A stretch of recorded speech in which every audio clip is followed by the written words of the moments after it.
kutukan dan karunia. Ku terjebak di antara dua dunia, jalani sebuah kutukan dan karunia.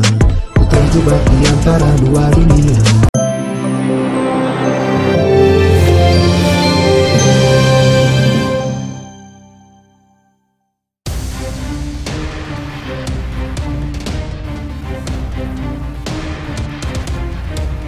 Pemirsa, sidang kasus penganiayaan dengan terdakwa anak AG dalam perkara dugaan penganiayaan berat terhadap Kristalino David Ozora kembali digelar di Pengadilan Negeri Jakarta Selatan Selasa kemarin.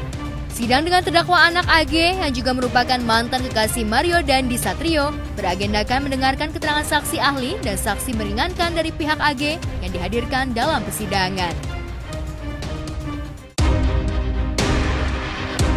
Untuk pertama kalinya dalam sidang lanjutan tersebut, saksi yang dihadirkan jaksa penuntut umum diantaranya yakni tersangka Mario Dandi Satrio dan Shane Lucas. Selain itu juga, seorang perempuan bernama Anastasia Pretia Amanda atau APA yang merupakan mantan kekasih Mario Dandi yang juga hadir dalam sidang yang digelar tertutup untuk liputan media. APA datang lebih dulu dan tak lama kemudian menyusul Mario Dandi dan Shane Lucas yang dikawal sejumlah petugas kejaksaan. Kedua tersangka itu datang dengan mengenakan baju tahanan berwarna orange. Tidak banyak yang diucap Mario dan Shane saat ditanya awak media tentang kesiapannya menghadapi persidangan hari itu dalam statusnya sebagai saksi di sidang pelaku anak AG.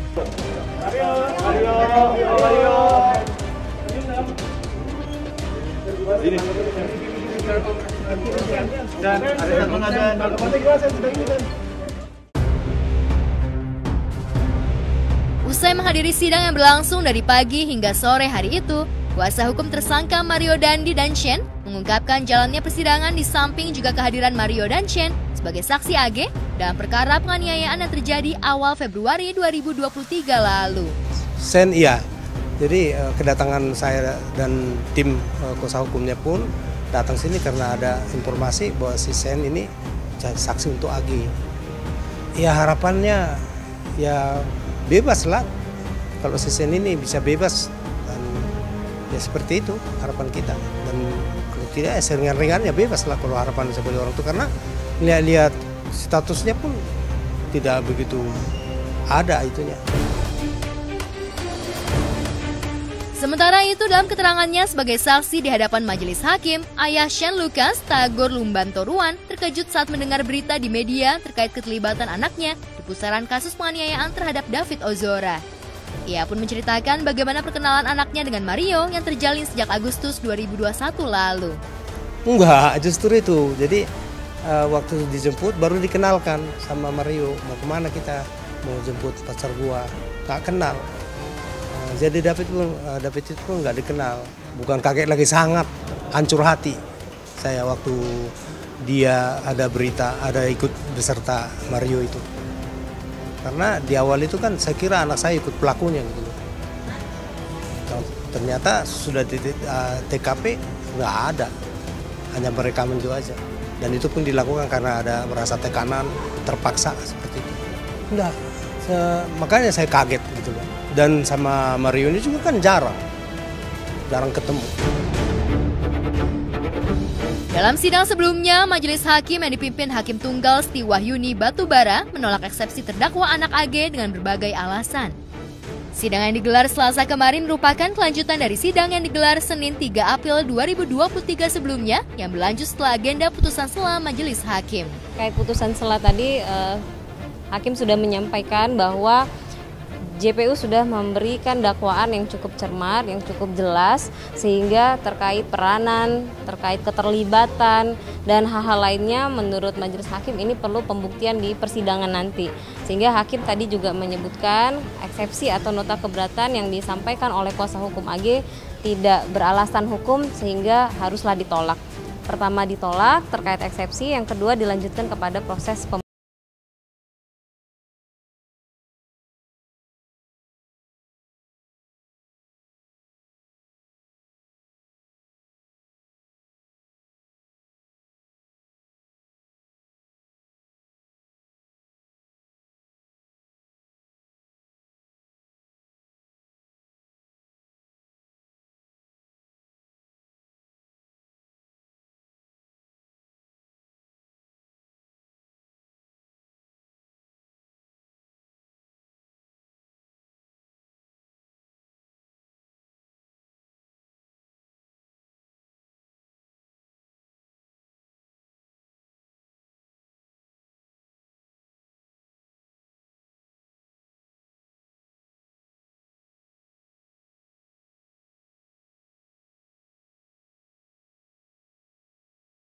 Melihat kondisi David yang mengalami luka serius hingga sampai mengalami hilang memori ingatan yang memerlukan waktu panjang untuk bisa kembali normal, beredar pernyataan permohonan maaf dari orang tua Mario Dandi di sosial media.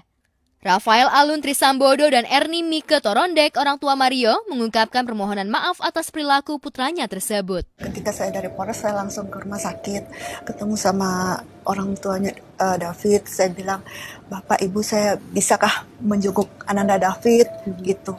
Oh, tidak bisa, gitu. Tidak bisa dijenguk, gitu.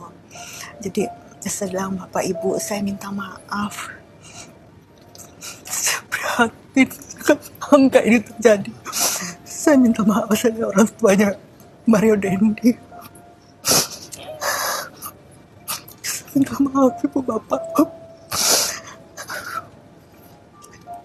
Semoga Ibu Bapak, kalau hari ini saya tidak bisa ketemu melihat Ananda David, besok saya akan kembali. Seperti itu. Nah, kata Pak Jonathan, kami maafkan, tapi proses hukum tetap berjalan. Sementara itu, terkait permohonan maaf dari pihak Mario Dandi, kuasa hukum David menanggapinya dengan menyampaikan pernyataan sikapnya. Permintaan maaf yang disampaikan orang tua Mario tidaklah sebanding dengan penderitaan yang saat ini dialami David Ozora yang masih terbaring lemah di ruang ICU rumah sakit. Untuk itu, ia juga mendorong pihak kepolisian agar segera memproses berkas para tersangka supaya bisa segera P21 dan siap disidangkan.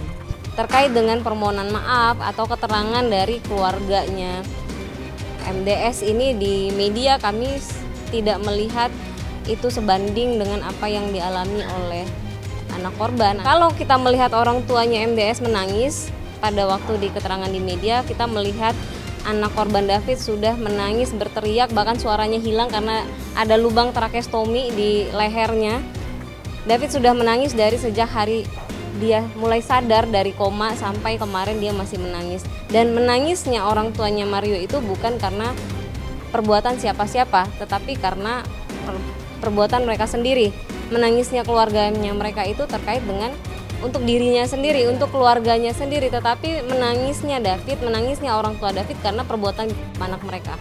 Begitu. Jadi buat kami permohonan maaf ya silahkan mereka lakukan, ajukan, silahkan, tetapi kami juga sudah punya sikap sendiri. Kasus penganiayaan yang dilakukan Mario tersebut seolah membuka kotak Pandora yang selama ini tersimpan rapat-rapat tersembunyi di balik dinding yang kuat yang menyimpan rapat-rapat kebusukan, perilaku, dan kepemilikan harta ratusan miliar yang diduga diperoleh ayah Mario, Rafael Alun Trisambodo, selama menjabat sebagai pejabat di Direktorat Jenderal Pajak dengan cara haram. Ibarat kata pepatah, sudah jatuh tertimpa tangga pula. Anak berpolah bopo ke Prada, seperti itulah ungkapan pepatah yang layak disematkan pada keluarga Mario dan Dandi Satrio.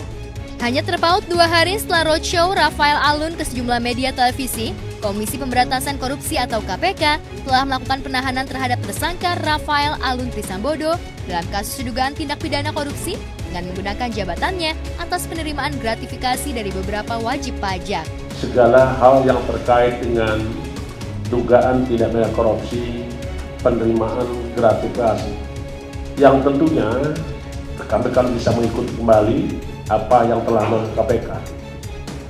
Berdasarkan laporan masyarakat yang kemudian diolah, ditelaah, dan dilakukan kajian oleh KPK, data-data tersebut menunjukkan ada suatu peristiwa pidana. Dan peristiwa pidana tersebut adalah berupa peristiwa tindak pidana korupsi. Dari hasil penyelidikan, KPK menemukan adanya alat bukti yang cukup, yaitu telah terjadi suatu peristiwa pidana tindak pidana korupsi.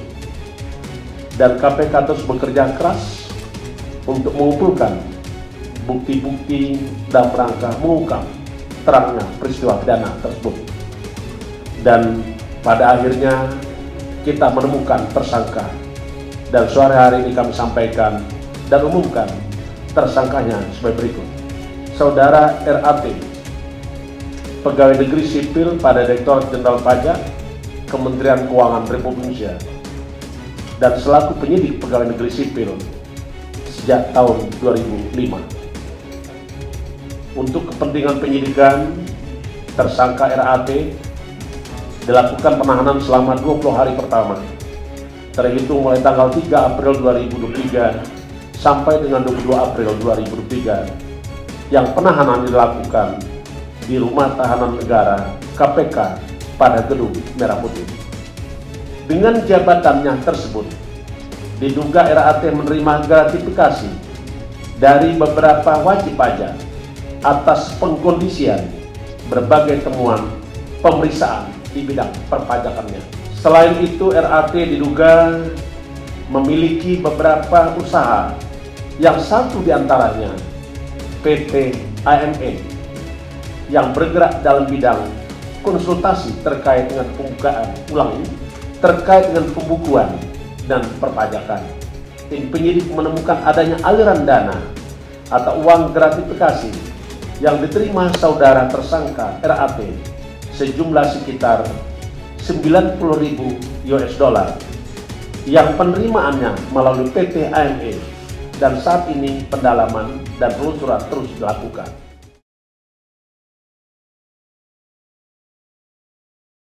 Seiring dengan penahanan Rafael Alun tersebut, KPK juga menyita safe deposit box yang berisi uang sebesar 32,2 miliar dan sejumlah uang dalam bentuk mata uang asing lainnya yang didapatkan saat KPK menggeledah rumah Rafael di kawasan Simpruk Permata Hijau, Jakarta Selatan, pekan lalu. Uang puluhan miliar tersebut dipamerkan KPK saat pengumuman penetapan mantan pejabat pajak tersebut sebagai tersangka. Tim penyidik juga melakukan penggeledahan di rumah kediaman RAT yang beralamat di Jalan Simpruk Golok, Jakarta Selatan. Di dalam pelaksanaan penggeledahan tersebut ditemukan beberapa barang berharga berupa dompet, ikat pinggang, jam tangan, tas, perhiasan, dan sepeda, serta uang dengan pecahan mata uang rupiah. Di samping itu turut diamankan juga sejumlah uang sebesar 32,2 miliar yang disimpan oleh RAT dalam safety deposit box di salah satu bank dalam bentuk pecahan mata uang berupa dolar Amerika Serikat, mata uang dolar Singapura, dan mata uang euro. Selain menyita dan memamerkan hasil temuan, KPK juga menyita puluhan tas bermerek yang dibeli dan dipergunakan oleh istri Rafael, Erni Mike Torondek, selama ini. Bicara nilai tas, dari 70 tas yang disita oleh KPK, itu mungkin paling banyak hanya 8 atau sampai 10 yang asli. Sisanya semuanya KW. Nanti biarkan mungkin pihak KPK yang bisa melihat itu, apakah itu asli atau tidak. Kemudian yang saya sedih itu uang tunai. Jadi uang belanja istri saya yang belum sempat dimasukkan ke amplop untuk belanja harian, itu juga diambil. Itu, dan uang saya senilai 40 jutaan yang sebetulnya awalnya untuk membayar THR beberapa pegawai saya di rumah, itu juga diambil. Jadi pada saat ini saya agak kebingungan nanti ketika THR ini saya harus membayarnya dengan apa begitu. Jadi saat ini saya melihat bahwa yang diambil sebatas itu.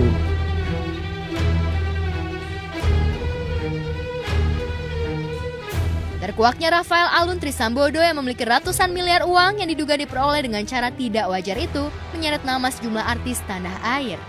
Nama Raffi Ahmad dan sejumlah nama selebriti lainnya diduga terseret dalam kasus gratifikasi usai KPK menetapkan Rafael Alun sebagai tersangka.